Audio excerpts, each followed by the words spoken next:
Welcome back to Takeout. This is a jam-packed show, I'm telling you. Next topic, Ukrainian and U.S. officials will meet in Geneva tomorrow ahead of a new round of talks with Russian intermediaries.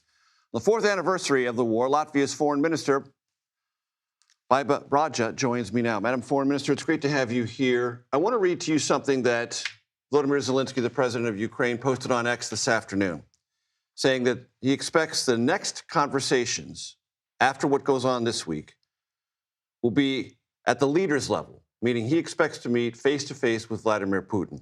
And he said, and I think this is the important part, President Trump supports this sequence of steps. This after a phone call between President Trump and President Zelensky.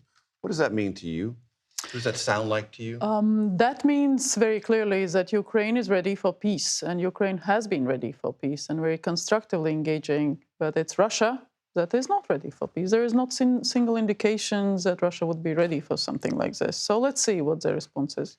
Would Zelensky say that publicly if he didn't think there was at least some prospect of a direct one-on-one with Putin, that maybe President Trump would either attend also or sanction, meaning agree to and say, I think this is a good process? This is not the first time President Zelensky has said that. Right. And President Trump supports it, like we all do. So because there are technical issues that have been solved, there are security guarantee issues that are on the table.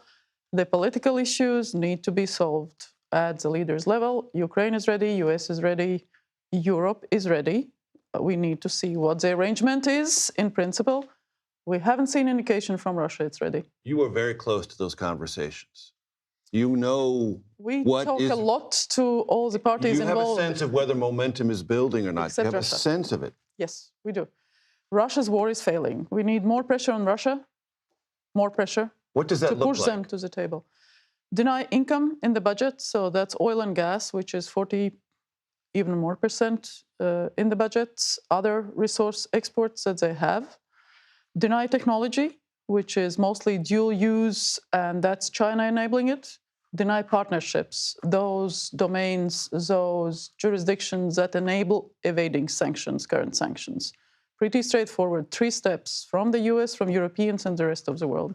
Will Ukraine have to make territorial concessions? Ukraine is not losing the war. Russia is failing. Russia has not achieved any of strategic objectives on the battlefield.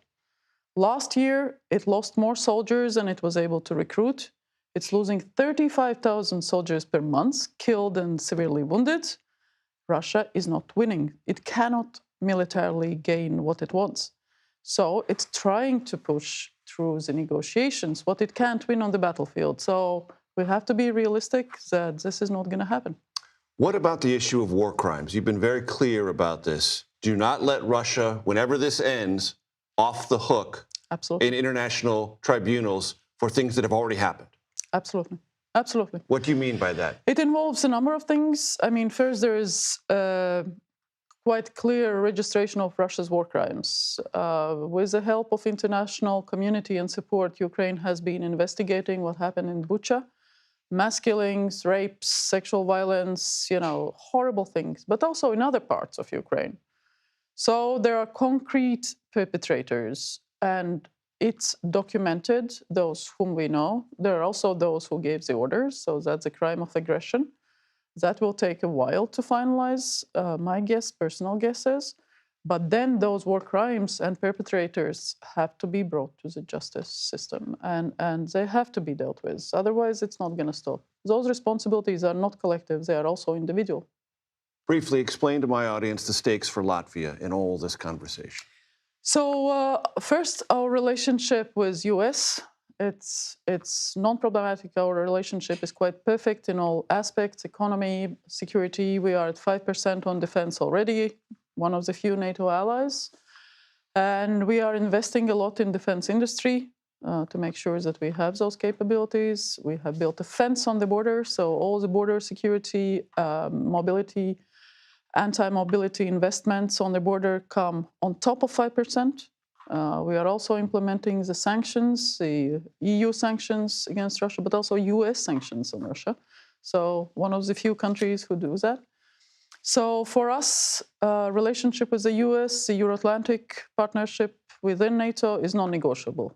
But then on top of that, of course, prosperity is a big thing for us. So we are growing economically. We are number 4 in AI adoption in the world. The ratings were just published, so we're very proud of that. And the U.S. again has played a significant role. We got out of, there were limits by the Biden administration imposed on AI chips exports. So the Trump administration lifted those. So we are able to flourish in that respect. Quantum community, I mean, we are doing very well. Many things. Leading drone industry within NATO. So there's Baiba, Braje, Madam Foreign Minister, thank you much for being here. I appreciate it. And it was great to be at the Soto last night. I really enjoyed that part. State of the Union. She was out. She got the acronym down. That's great stuff. Madam Foreign Minister, thank you so much. Thanks for having me.